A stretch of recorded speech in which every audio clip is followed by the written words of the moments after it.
வணக்கம் மக்களே, welcome back to நேற்று இன்று நாளை.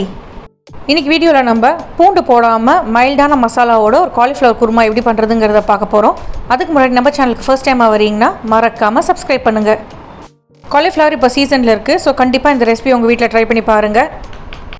ஒரு கடாயில் 3 டேபிள் ஸ்பூன் எண்ணெய் சேர்த்து சூடு பண்ணிக்கலாம். எண்ணெய் சூடானதுக்கப்புறமா 1 டீஸ்பூன் ஜீரகம், அதுக்கப்புறம் 2 பெரிய சைஸ் வெங்காயத்தை நல்லா பொடி பொடியாக சாப் பண்ணி சேர்த்துக்கலாம்.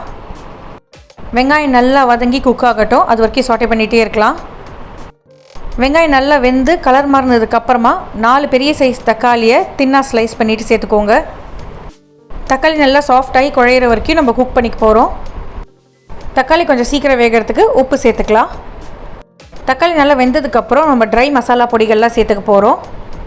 முதல்ல ஒரு 1/2 டீஸ்பூன் மஞ்சள் பொடி, 1 டீஸ்பூன் சிவப்பு மிளகாய் பொடி, 1 டீஸ்பூன் சாம்பார் பொடி, 1 டீஸ்பூன் மல்லிப்பொடி, 1 டேபிள் ஸ்பூன் ஜீரக பொடி சேர்த்துக்கலாம். ஸோ நம்ம டோட்டலாக 5 பொடிகள் சேர்த்துருக்கோம். இந்த பொடிகளோட பச்சை வாசனை போகிற வரைக்கும் இந்த தக்காளி கூடயே நம்ம சாட்டே பண்ணிக்கலாம். பொடிகள்லாம் சேர்த்ததுக்கப்புறம் ஃப்ளேமை கொஞ்சம் லோ பண்ணிக்கோங்க, இல்லைன்னா அடி பிடிச்சிடும். இந்த பொடியோட பச்சை வாசனை போய் நல்லா குக் ஆனதுக்கப்புறமா ஒரு 1/4 கப் நல்லா பீட் பண்ண தயிரை சேர்த்துக்க போகிறோம். எப்போவுமே தயிர் சேர்க்கும் போது ஃப்ளேமை லோ பண்ணிவிட்டு சேருங்க, இல்லைனா தயிர் திரிஞ்சு போயிடும். நீங்கள் லோவஸ்ட் ஃப்ளேமில் இருக்கும்போது தயிர் சேர்த்தா தான் தயிர் பிரியாமல் உங்களுக்கு கிரேவியோடு ஒத்து போய் வரும். அதேமாதிரி தயிர் சேர்த்ததுக்கப்புறம் உடனே கலந்து விட்டுருங்க. இப்போ நம்ம கிரேவிக்கு ஒரு நேச்சுரல் திக்கனிங் ஏஜென்ட் சேர்க்க போகிறோம். 2 டேபிள் ஸ்பூன் கடலை மாவு சேர்த்துக்கோங்க. இது நம்ம கிரேவிக்கு நேச்சுரல் திக்னஸ் கொடுக்கும். இந்த ஸ்டேஜில் நீங்கள் கடலை மாவு சேர்த்திங்கன்னா கடலை மாவோட பச்சை வாசனை வரவே வராது. அந்த எண்ணெய் மசாலாவோட ஈவனாக ரோஸ்ட் ஆகிடும். இந்த கிரேவிக்கு தேவையான அளவுக்கு உப்பு சேர்த்துட்டு நல்லா மிக்ஸ் பண்ணி விட்டுருங்க. இந்த மசாலா குக் ஆகிறதுக்கு தேவையான அளவுக்கு தண்ணி சேர்த்துட்டு நல்லா கொதிக்க விட்டுக்க போகிறோம். தண்ணி கொஞ்சம் தாராளமாகவே சேர்க்கலாம், ஏன்னா நம்ம காலிஃப்ளவர் சேர்த்துட்டு வேக வச்சுக்க போகிறோம். அதனால எக்ஸஸாகவே தண்ணி தேவைப்படும். கொஞ்சம் கொஞ்சமாக தண்ணி சேர்த்து கட்டி உருண்டைகள்லாம் போனதுக்கப்புறமா எக்ஸ்ட்ராவாக தண்ணி சேர்த்துக்கோங்க. ஏன்னா நம்ம கடல மாவு சேர்த்துருக்கிறதுனால எடுத்தோடனே கொஞ்சம் கட்டி உருண்டைகள் சேர்ந்துக்கும். இப்போ இந்த கிரேவி கூட நான் காலிஃப்ளவர் சேர்த்துக்கிறேன். இந்த ரெசிபிக்கு நான் 2 பெரிய சைஸ் காலிஃப்ளவர் எடுத்திருக்கேன். காலிஃப்ளவர் குட்டி குட்டி பூக்கெல்லாம் கட் பண்ணதுக்கப்புறமா அதை கொதிக்கிற வெந்நீரில் உப்பு போட்டு கொஞ்சம் நேரம் மூடி வச்சுட்டேன். இந்த மாதிரி பண்ணும்போது நம்மளுக்கு காலிஃப்ளவர் நல்லா க்ளீன் ஆகிடும், எந்த புழு பூச்சியும் அதில் இருக்காது. க்ளீன் பண்ண காலிஃப்ளவரை இந்த கிரேவி கூட சேர்த்துட்டு நல்லா வேகிற வரைக்கும் கொதிக்க விட்டுக்கலாம்.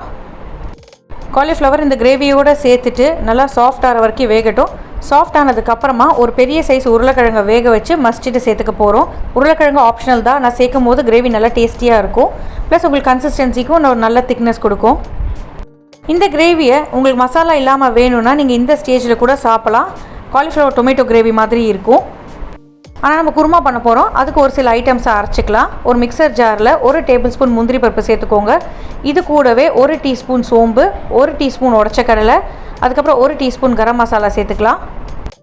இது கூடவே ஒரு 3 டேபிள் ஸ்பூன் அளவுக்கு தேங்காய் துருவல் சேர்த்துட்டு கொஞ்சமாக தண்ணி சேர்த்துட்டு எவ்வளோ நைஸாக அரைக்க முடியுமோ அவ்வளோ நைஸாக அரைச்சி எடுத்துக்கோங்க. இந்த அரைச்ச விழுதை நம்ம கொதிக்கிற அந்த காலிஃப்ளவர் மசாலாவில் சேர்க்க போகிறோம். இப்போ நம்ம அரைச்சி சேர்த்த எலிமெண்ட்ஸோட பச்சை வாசனை போகிற வரைக்கும் கொதிக்க விட்டுக்கலாம். கன்சிஸ்டன்சி அட்ஜஸ்ட் பண்ணுறதுக்காக மிக்ஸி ஜாரை அலம்பிட்டு அந்த தண்ணியும் சேர்த்துக்கலாம். இப்போ இதெல்லாம் சேர்ந்து ஒரு 3-4 நிமிஷம் நல்லா கொதிக்கட்டும். கொதிச்சதுக்கப்புறம் நம்ம தாளிப்பு கொடுத்துக்கலாம். தாளிப்புனா பெருசாக எதுவும் இல்லை, ஒரு ரோஸ்டட் ஃப்ளேவர் ப்ளஸ் நல்ல கலர் கிடைக்கிறதுக்காக நம்ம சிவப்பு மிளகாய் பொடி தாளிப்பு தான் கொடுக்க போகிறோம். ஒரு கடாயில் 2 டேபிள் ஸ்பூன் எண்ணெயை நல்லா புகையிற வரைக்கும் சூடு பண்ணிவிட்டு அடுப்பை ஆஃப் பண்ணிவிட்டு 1 டீஸ்பூன் காஷ்மீரி சிவப்பு மிளகாய் பொடி சேர்த்துட்டு நீங்கள் இந்த தாளிப்பை கொதிக்கிற இந்த கிரேவியில் சேர்த்துட்டிங்கன்னா நம்மளோட குருமா ரெடி ஆகிடும். கடைசியாக கொத்தமல்லி இலைகளை தூவி விட்டு சர்வ் பண்ணுங்கள். இந்த கிரேவியை நம்ம சாதத்து கூட, சப்பாத்தி கூட, இல்லை தோசை கூட சாப்பிடலாம், நல்லாயிருக்கும்.